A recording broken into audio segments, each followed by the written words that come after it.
За өнөөдөр бид эндх орноор сарын турш аялаж Бурхан багш Буддагийн заасан гайхамшигтай сайхан хүн төрлөخت нь ямар шашинтай байхыг ялгаагүй бүх хүн төрлөخت нь зориулсан гайхамшиг сайхан сургаал номынхан дэлгэрчээсэн үйл явдалтай холбоотойгоор Бурхан багшийн өөрийнх нь амьдралтай холбоотой түүхэн голлох том газруудаар ихэнх газруудаар явж нэвтрүүлгээ бэлдлээ. Энэ нь Бурханы үед жинхэнэ цэвэр ариун сургаал ном нь хаана дэлгэрч байсан, Бурханы амьдралын түүх ямархуу байсан гэдэг талаар бол нэлээд дэлгэрэнгүй сайхан нэвтрүүлэг бэлдэж яг Бурхан багш өөрийнх нь амьд мэндэлсэн газраас эхлүүлээд эцэстээ нирвандорт орох хүртэл газараар явж өөрөөр хэлбэл түүхэн ийм агуу энэ хүн төрлөختний агуу их мундаг хүү байсан, энтхийн арт түмний их агуу мундаг хүү байсан гэдгийг нь бол түүхээр баталж өөрөөр хэлбэл бид випашна бяцлал хийдэг хүмүүсийн хувьд бол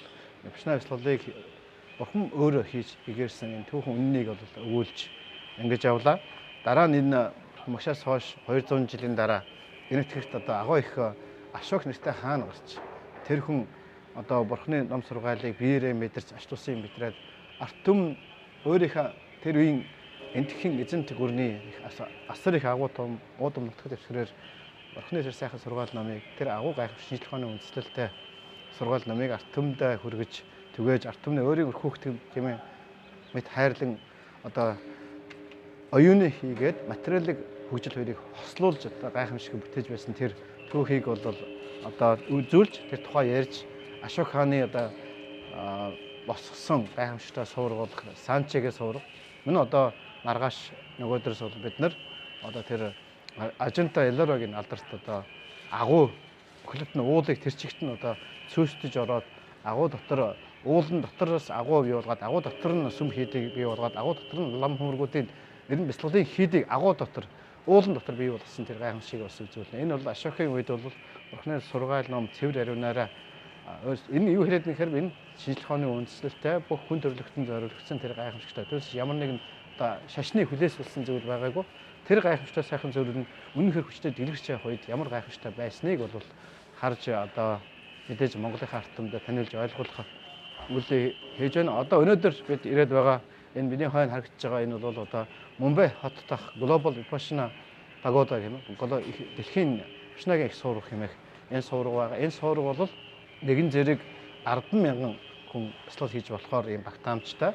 Энэ юу гэхээр энэтхээс Бурханы сургаал ном Ашок хааны үед олон оронд дэлгэрээд Ашокийн явуулсан Сона утаараа хэмээх хоёр мундаг арханд Биримд очсон.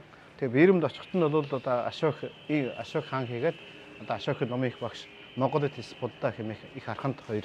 Энэ хоёр архандад бол их чухал зүйл захиж явуулсан. Энэ нь юу гэхээр ингээд энэ одоогоор бол энэ ном сайхан хүчтэй дэлгэрсэн цэвэр өрнөр байгаа үед бол дэлхийн хүн төрлөختөнд тийм ээ ямар язгуур өгсөн ялгаагүй ямар шашин байх ялгаагүй бүх хүн төрлөختөнд энэ гайхамшиг сургаалan цэвэр ариунаа дэлгэрч бас хүчтэй дэлгэрч байна. Тэгвэл юм цаг хугацаанд захирагддаг юм бүхэн мөнгөд хിവэрэ байдаггүй удахгүй бүх юм өөрчлөгдөн одоогоор дэлгэрч байгаа энэ оронд сургаал ном үлдэх боловч цэвэр байдлаа алднаа. Харин энэ 2000 Бурханы сургаал номын ихэнх дэлгэртийн 2500 жилийн турш цэвэр ариунаар хадгалж дараачийн 2500 жил 1955 онд эхэлсэн тэр үе хүртэл залгаж дахиад 500 жил цэвэр ариунаар дэлгэрэх энэ 1955 оноос эхэлсэн энэ үеийг хүртэл хадгалж ирэх орн бол хамгийн гайхамшигтай орн бол энэ Мянмар шүү. Тэр үеийн Брахма гэдэг улс байсан. Бирман гэдэг энэ Брахма Бирмын улсад бол энэ сургаал ном хойч үед цэвэр ариунаар хадгалагдаж 2000 дахиад дэлгэрэх үед бол Бирмээс дахиж дэлгэр даяар түүх ёстой. Тэгэхээр энэ чухал газар та хоёр очиж байгаа учраас өөрсдийнхөө хойч үед шавнартаа энэ сургаал ном хойч үед цэврээр үлдэх ёстой гэдгийг өөрсдөө ач тусыг ойлгож мэдрээд тэгээд энэ хойч үед цэвэр ариуны үлдээхийг випашнагийн багш нар гол хариуцж явах ёстой гэдгийг бол захиж явуулсан байна. За тэгээд энэ Бурханаас Бурхан ном сургаалаа дэлгэрүүлээд тэгээд Ашок хааны үед Ашок хаан гэдэг Монголоос Будда гэдэг хоёр архтын нөлөөтэйгээр энтхийн тэр үеийн их эзэнт гүрнээр түүхэтэй хэл хажуу ойролдоос эндээ Монголд ч гэсэн хоёр азар ирсэн гэж манай Монгол эртний түүхэнд гардаг. Азар гэдэг үг бол ачаарэ гэсэн үг. Ачаарэ гэдэг нь бяцлаглалын багш нарыг Тэгэхээр Монголд бол анх дэлгэртэй бол цэвэр ариунаараа яг одоо бившин анафаны бяцлалынхан одоо юугаар дэлгэрчсэн нь түүхээр батлагдсан юм аа. Тэгэхээр одоо бидний байж байгаа энэ суургыг яасан хүн бол манай багш Гоенко багшийн минь одоо босгосон гайхамшиг сайхан суурга байна. Энэ зөвхөн суурга биш эргэлдээ одоо бяцлалын төв байгаад байгаа.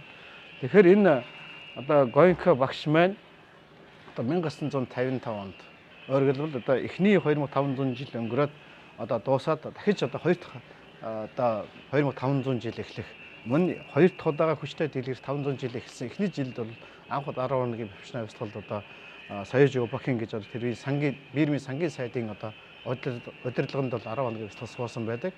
Тэгээд тухайн үед яасан гэхээр энэ биерм Гоенко багш бол энтэг уг нь бол энтэг гарал нь бол энтэг хүн. Тэгэхдээ Англи одоо энтэг хийгээд зэрэгэлдэх биерм тэргүүт орнуудыг колоничилж байх үед одоо Англи одоо тийм биерм тэргүүт орнуудад бас юунуудыг энтэгчүүдийг бас суурьшуулж тэнд одоо үйл ажиллагаанд өөрийнхөө одоо төрийн үйл ажиллагаанд энтэгчүүдийг их олноор ажилуулдаг байсан. Тэр үйл ажиллагаа шалтгаалаад энтхэн одоо Рajasthan мужид амьдардаг байсан Гоенко багшийн өвөг дээдэс 3 үеийн өмнө бол биерэмд очиж суурьшсан байсан. Тэгээ Гоенко багш маань 1924 онд одоо энтхийн Мандалай хотод төрсэн. За тэгээд уг гарал үүсэл бол худалдаач нь одоо 8-чны гэр бүл учраас багаасаа худалдаа 8 хийгээд асар их биермийн одоо хамгийн тэргүүн баян байсан хүн. Тэгэхдээ энэ тэргүүн баян байх болох үйл явдал тэр бүх одоо бизнесийн одоо стресс хямрал одоо асар их ачаалал асуудал бол нэг онцгой төрлийн мигрен тархи толгой өвдөх өвчин туссан. Тэр өвчнөө эмчлүүлэх гэж олон оронд тухайн өөрийнх нь бизнес байсан гадаадын олон оронд байсан бизнес байсан газруудаар явж эмчлүүлсэн болж одоо тус болоогүй.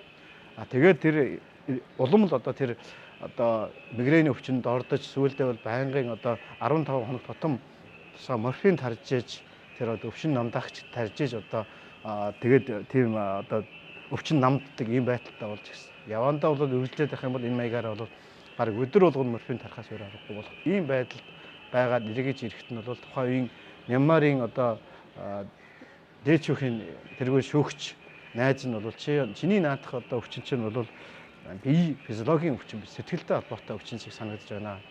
Тэгэхээр одоо манай нутгийн одоо сангийн нэрмийн сангийн сайд Соёж Обокин гэдэг мундаг сайд хүн байгаа. Энэ хүн өөрөө сайдынхаа ажлыг хийхээс гадна бас мөн бусад одоо нэмэлт одоо 3 одоо ийм сайдын ялгамшаалыг зэрэг хашиж одоо ийм ажил хийдэг. Тийм их ажил хийхдээ зэрэгтэй одоо бившин бяцлаглыг бас одоо яам дээр одоо 10 хоногийн бяцлаглыг сар тутам явуулж яамныхаа хүмүүсийг асар их өөрчилсөн ийм гайхамшигтай хэрэг хэл ахуулгүй болгосон ийм гайхамшигтай хүн байгаа. Тэгэхээр энэ хүний заадаг бяцлал бол эртний энтхийн бяцлал юм байна. Бурхан багшаас одоо хүн төрлөختөнд заасан энэ гайхамшигтай бяцлал манай оронд одоо ингээд багшааг боломжлол одоо хүртэл хадгалагдаж ирсэн. Одоогийн одоо сүүлчийн багш нь Соёж Обокин одоо энэ сангийн сайдын хүн юм аа. Тэгэхээр энэ хүний заадаг тэр бяцлал нь бурхан буддагийн заасан бяцлал сэтгэлийн хэрэг арилгадаг бяцлал юм аа. Бид биений хэрэг угааж мэдж байна. Сэтгэлийн хэрэг угааж мэдхгүй байгаа. Харин бурхан аль хэдийн 2500 жилийн өмнө хүн төрлөختөнд биеийн хэрэг угаас гадна сэтгэлийн хэрэг угааж сэтгэлийг 100% цэвэрлэж болох тийм аргыг заасан байгаамаа. Тэгэхээр энэ хүний зааж байгаа энэ бяцлал бол хүний сэтгэлийн хэрэг арилгадаг. Тэгэхээр чиний энэ одоо өвчин чинь бол сэтгэлтэй холбоотой өвчин байна. Тэгэхээр чи очиад тэр 10 хоногийн бяцлалсан суугаад энэ бас үн төлбөргүй ингэж явагддаг бяцлал байгаа. Чи нэг 10 хоног суугаад үз. Тэгвэл магадгүй чин сэтгэлийн чи хэр арилвал чин сэтгэлтэй холбоотой өвчин байгаас тэр чи гайг болчих магадгүй гэж хэлсэн. Тэгээд Гоенко багш бол одоо тэр үед 1955 оны 1 сарын 5-нд одоо гэж хэлдэг. Анхныхаа бяцлагд бол Соёж Обокины удирдлагын дээр 10 хоногийн бяцлал суусан. 10 хоногийн бяцлал суугаад одоо тэр 10 хоногийн бяцлагын явцад өөрийнх нь бүх өвчин илаашсан. Тэгээд энэ энтхээс гаралтай энтхийн арт түмний хүн төрлөختөнд өгсөн энэ гайхамшигтай сайхан нарийн нандин одоо шинжлэх ухааны үндэслэлтэй гайхамшигтай эрдэнэс энэ биерэн морсод одоо хүртэл хадгалагдаж ирснийг бол мэдэж ойлгож ухаарч тэгээд тэндээс бол өргөжлүүлээд тодорхой хэмжээний бяцлаглаа өглөөрөл тасралтгүй хийж ер нь тэгээд цаашдаа бол ер нь бяцлаглд бол 14 хоног өөрийгөө зориулж энэ багшийнхаа дэргэд байж байгаад тэгээд 1969 онд биерэн бол одоо төр засаг нь бол одоо хувийн одоо бизнесүүдийг хөвчилж яасан учраас Гоенко багшийн одоо компаниудыг төр хөвчилж авсан. Тэгээд тэр үед бол Гоенко багшийн аав ээж нь бол буцаад Рajasthan энтх рүү буцсан байсан. Тэгэд Гоенко багшийн ээж нь бол бас ингээд бие одоо сэтгэлийн зүүн ямар нэг холбоотой өвчтэй байсан. Тэгээ хүнд өвчтэй байсан учраас Гоенко багш дуудагдсан. Тэгэхдээ одоо Соёжопокийн энэ явдлыг бол их асар их тийм чухал одоо болох зүйл байна гэж ойлгоод одоо Гоенког шиг явахсан нь бол профессионал бясалгал их багшаар томилоод бол энтэх рүү ээжтэй анх бясалгал заахаар бол явуулсан байдаг. Гэхдээ тэр үед бол энэ Соёжопокийн бол энэ бол цаашаа асар агуу сайхан зүйлийн эхлэл гэдгийг бол мэдчихсэн. Тэгээ Гоенкогч нутагтаа энд бидний одоо ирээд байгаа энэ Мумбай хотод ирээд одоо энд нэг одоо юуны сүмийн одоо юун дээр бол 10 хоногийн бясалгал явуулсан. Тэрэн дээр бол аавын тэргүүтээ 20 гэтгэн хүн суус аав ээж тэргүүтээ. Тэгээд тэр эхний бясалгалаар бол аав ээж хоёрынхан Гоенкогч ачийг хариулсан гэж ярьдаг. Яа тэгвэл аав ээж хоёрынхан тэр сэтгэл санааны өвчнийг арилгаж дээрэс нь одоо мөнхийн амар амгаланд хүрэх тэр замд одоо баттай гаргуулж чадсанаар ингэснээр эцгийн ачийг хариулж чадсан гэдэг. Тэгээд тэр анхны бясалгалд суусан тэр 10 гэтгэн хүн дахиад дараагийн бясалгал явуулж байгаас би манай аав суу манай ээж суу манай олон хүн суумар ингэж явсаар байгаад энэ бол ариун номын ган мөрн аргагүй нэг 2005 эхний 2500 жил өнгөрөөд хоёр дахь удаа 2500 жил эхэлж байгаа. 1900 одоо эхлээд бол эхэлсэн байсан. Тэгээд одоо 500 жил энэ сургаал ном бясалгал одоо бишнэ бясалгал анапан бясалгалыг хэвлэлбэрээр бол 500 жил цэвэр ариуны дэлгэрч гэгэрсэн архантуудын эрен үе эхэлсэн энэ үе учраас бол хүчтэй дэлгэрч удалгүй Гоенког шиг асар энтэгт оронд төгөөд битгий хэл дэлхийн олон оронд төрсэн буянтай хүмүүс энтгэд ирж Гоенког шиг хүрээлэх болсон. Тэгээ Гоенкогшин заасан тэр сайхан бясалгалд бол араараас суварсан олон хүмүүс. Тэгээ тусмаа шашны тэргүүлэгч нар одоо ямар лал шашинтай, христ шашинтай тийм ээ тэндүү шашинтай бүх хүмүүс ягаад гэвэл энэ бурхны заасан энэ сургаал ном хүний сэтгэлийн хэрэг арилгадаг л одоо ажил болохоос биш хүнийг ямар нэг шашнаас өөрчлөх одоо юм байдаггүй. Энэ бясалгалыг хийснээр хүний сэтгэлийг хэрэг арилна тэгснээр тухайн хүний одоо христ шашинтай бол сэтгэлийн хэрэг бол сайхан бусдыг хайрлсан ирсэн одоо христ шашинтай хүн болно. Лал шашинтай бол сэтгэлийн хэрэг арилсан бусдыг хайрлах нэг сэтгэлтэй ёс суртахуунтай тийм лал шашинтай хүн болно. Гэх мэтэр энэ өөрчлөлт нь зөвхөн сэтгэлийн хэрэг арилгахтаар одоо болж байгааг мэдээд энэ дэлхийн бүх хүмүүс одоо энэ бясалгал руу хойширч ирсэн. Тэгээд энэ явсаар энэ агуу гайхамшигтай багш маань 1900 одоо 69 оноос бясалгал явуулж эхлээд одоо 2013 он одоо Нирванд төрөний үзүүлэх хүртэл бол дэлхийн 120 гаруй орнууд бурхны энэ сайхан бясалгалыг асар олон 6000 гаруй одоо манимэтийн одоо багш нарыг одоо өөрөө бэлдэж гарчлан бэлдэж одоо энэ 120 гаруй орнуудад одоо бясалгалын төвүүдийг бий болгож тэгснээр одоогийн байдлаар бол дэлхийн 120 гаруй орнуудын 360 гаруй төвүүдээр бол одоо 11-ийн бясалгалууд одоо ингээ үргэлжлэн явагдаж байна. Бурхан ном сургаалаа дэлгэрүүлээд хойно нь 200 жилээр Ашок тэргүүтээ хаана гарч иж одоо дэлхийд даяар Ашок бол дэлхийд даяар түгээх ажлыг бол тухайн үед эхэлсэн. Зөвхөн энтхийн тэр одоо Афганистанаас ахуулаад ийшээгээ бүр энэ одоо Мьянмарын нутаг хүртэл тэгээд урагш байгаа энэ энтхийн нутаг тэрчгээр ийм агуу удам нутагт тэр бурхан Ашок хаан бол 84 мянган номын одоо их сувргуудыг бассан гэдэг. Тэгэхээр 84 мянган бясалгалын төвүүд одоо барьж босгож төрийнхэн оролцоотойгоор босгож энэ энтхийн төв нутгийг бол одоо газар дээрх диважн болгож хувирсан. Тэгээд нь оюуны сувжил хийгээд материал хөгжил хослол нь бол ямар гайхамшиг болдог гэдгийг бол энд харуулсан. Хөгжил гэж тэрийг л хэлдэг. Түүнээс зөвхөн одоо материал хөгжлийг сайхан болсноор бол хүн аз жаргалтай амьдардаг. Материал хөгжилтэй зэрэгсээр оюуны хөгжил хамт явахыг бол. Тэгэхээр одоо бидний энэ үед энэ одоо их одоо Гоенког багш маань одоо ийм одоо 1924 онд бэмтлээд 2013 он хүртэл одоо энэхэн нэгэн амьдралынхаа дотор бол дэлхийн 120 гаруй орнуудад тий 360 гаруй төвүүдээр энэ сайхан бясалгалыг зөвхөн 11-ийн бясалгалууд, уртын бясалгалууд, хүүхдийн бясалгалууд, шоронгийн бясалгалууд өөрөөр хэлбэл нийгмийн бүх дагавархыг өөрчилж болох энэ гайхамшиг сайхан бясалгалаа заан сургаад одоо Нирванд орсон юм аа багш минь. Тэгэхээр одоо бидний энэ хойно байгаа энэ Мумбай хотын энэ Global Vipassana Pagoda-гийн энэ сургууль бол нэгэн зэрэг 10 мянган хүн энэ дотор одоо бясалгал хийж болох болцоотой. Тэгээ энэ сургуулийн өндөр нь бол энэ сургуулийн дизайн хэлбэр нь бол энэ Мьянмарын одоо Шүдэгоны сургуультай адилхан хэмжээ хэлбэр юм. Тэгтээ Мьянмарын одоо арт түмнийг хүндэтгэж Мьянмар арт түмэн бурхны гайхамшигтай сургаалыг хүн төрөлхтөнд одоо хадгалж одоо хүртэл хадгалж ирсэн. Ачийг санаж Мьянмарын тэр Шүдэгоны сургаас бол илүү намхан тодорхой хэмжээнд намхан хийсэн. Тэгээд энэ бас нэг онцлог нь Мьянмарын Шүдэгоны сургууль дотроо одоо өнгөрсөн одоо энэ галууд ирэх дөрвөн заларсан дөрвөн одоо бурхтын ариун нандин шүтэнүүдийг хадгалж байдаг ийм дотроо ийм битүү байгаа. Харин Саяжобакийн манай Гонки багшийн багш одоо тэр Мянмарын сангийн сайд байсан тэр хүн бол энэ суврган дотор нэг хөндөй гэр шиг хийгээд дотор нь бол бяцлаглалын одоо бяцлал хийх юм бололцоотойгоор бяцлаглалын хошуудыг бол Саяжобакийн анхан хийж эхэлсэн. А Гонкогч энийг дэлгэрүүлээд яасан гэхээр энэ сураг доторхыг бүр ингээ яг Монгол гэр шиг хөндөй ямар ч багангүйгээр хийгээд дотор нь олон хүн зэрэг суугаад бяцлал хийж болохоор ягаад гэвэл одоо дэлхийд энтгэх хийгээд энтгэдэг гэтэл бол 100 гаруй 11 одоо бяцлаглалын төвөд ажиллаж байна. Тэгэхээр энэ бяцлал бяцлал сууж байгаа хүмүүсийн өдрөөс өдөрт бол асар их нэмэгдэж байна. Тэгэхээр энэ олон хүмүүс суусан хүмүүс одоо ингээд одоо тодорхой бүтэн сайнд ч юм уу эсвэл одоо дүүрсэн өдрүүдээр ч юм уу энэ сайхан энэ аваад их тайм соврогод цуглаж 10,000 зэрэг бяцлал хийдэг.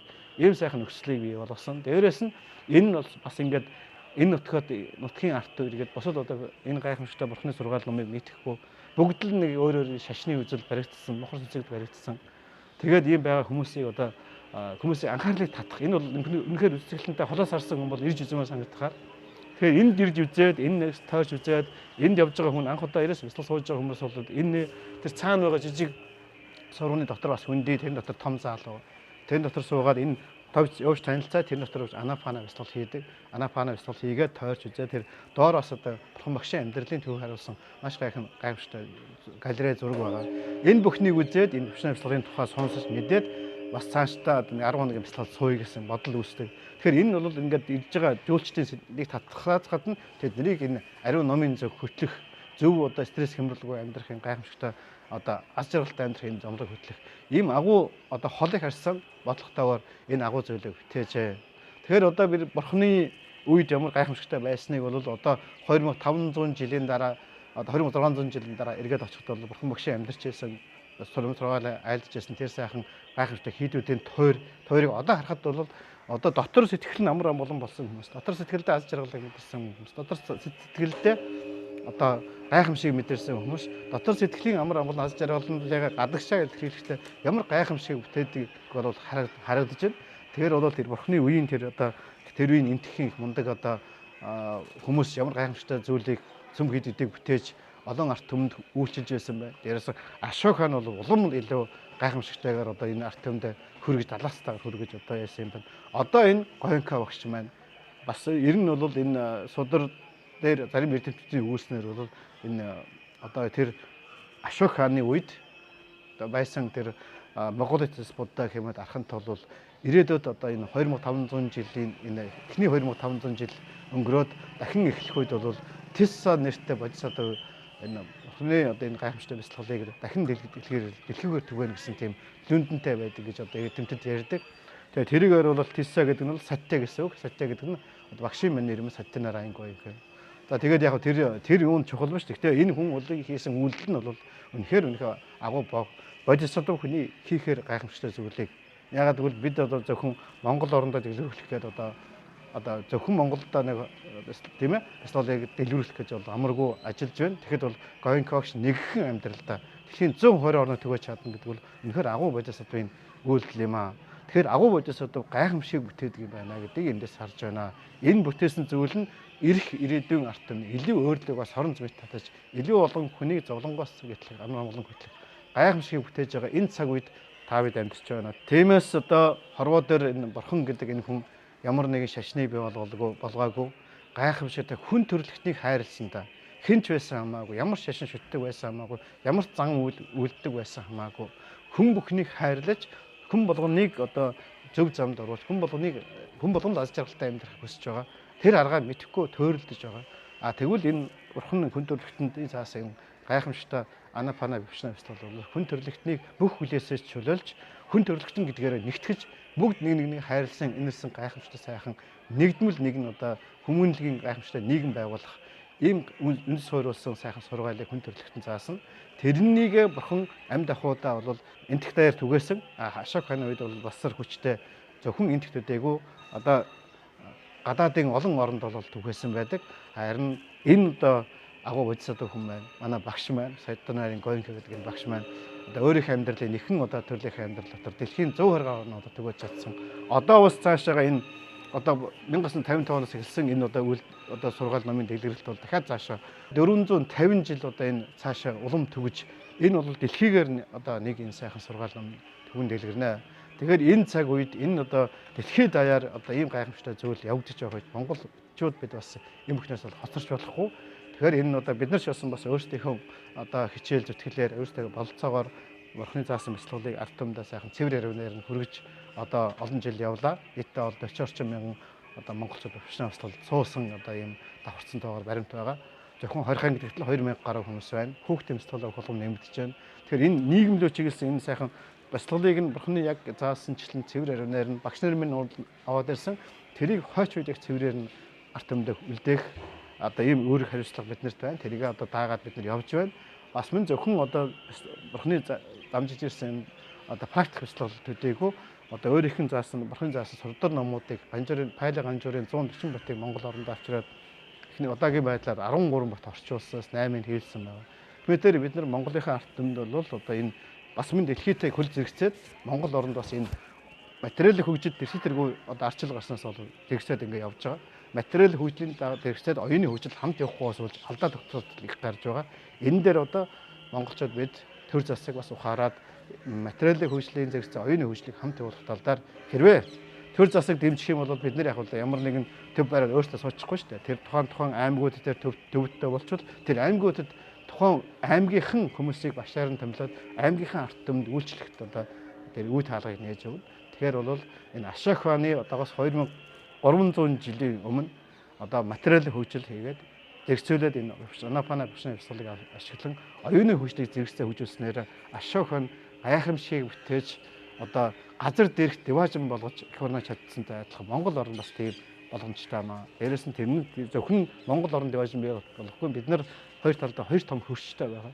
Одоо Монгол бяцлал яваад ирэхэд хоёр талын хөршүүд бас асар их олон хүмүүс бяцлагт хамрагдаж эхэлж байна. Тэгэхээр Монгол магадгүй хоёр тишээгээ Монголын ард түмэн бас бид нар өөрсдөө энэ аж аргалыг өөртөө хадгалах биш бас зэрэгэлдээ байгаа бас одоо хятад ч гэсэн хүн хятад хүн ч гэсэн бас зовж байгаа. Тэр хүмүүсийг бас хайрлаж амж хөрөх хэрэгтэй. Оросын ард түмэн ч гэсэн болцоогоороо бид нар бас туслах хэрэгтэй. Тэгэхээр бол энэ сайхан одоо цаг үед амьдарч байгаа учраас одоо монголчууд байна энтэг орнд ирэх үедээ энэ сайхан одоо Бурхны амьдарч байсан газруудаар явж Бурхан гэдэг үнэхээр бодиттой хүн байсан юм байна. Заасан сургаалын өмнө асар гайхамшигтай байсан юм байна. 2500-600 жилийн өмнө энтэг даяар одоо Бурхны сургаал нам асар хүчтэй зэрэг яагаад дэлгэрв? Шинжлэх ухааны үндэслэлтэй шашны хүлээс биш гайхамшиг байсан учраас шинжлэх ухааны одоо сэтгэлийн хэрэг арилгадаг гайхамшигтай арга ухаан байсан учраас тэр болон энтхийн ухаантай ард том тэрийг ихвчлэн асар ихээр дагаж байсан байна. Дараа нь Ашок хааны үед асар хүчтэй улам хүчтэй дэлгэрч ирсэн юм байна. Зөвхөн энтэх хүч дэлхийд даяар төгссөн юм байна. За одоо хоёр дахь одоо ингэ дэлгэрэлтийн 500 жил эхэлсэн 1950-аас явж байгаа. Энэ үед бол Сатянарагийн Гоинка гэж энэ их агуу буянтай хүн энэ бодлоор бол бодисодог гэж бодож байна. Энэ хүн маань одоо дэлхийгээр одоо бодисодог гэдгээ батлаад энийг түгээж чадсан байна.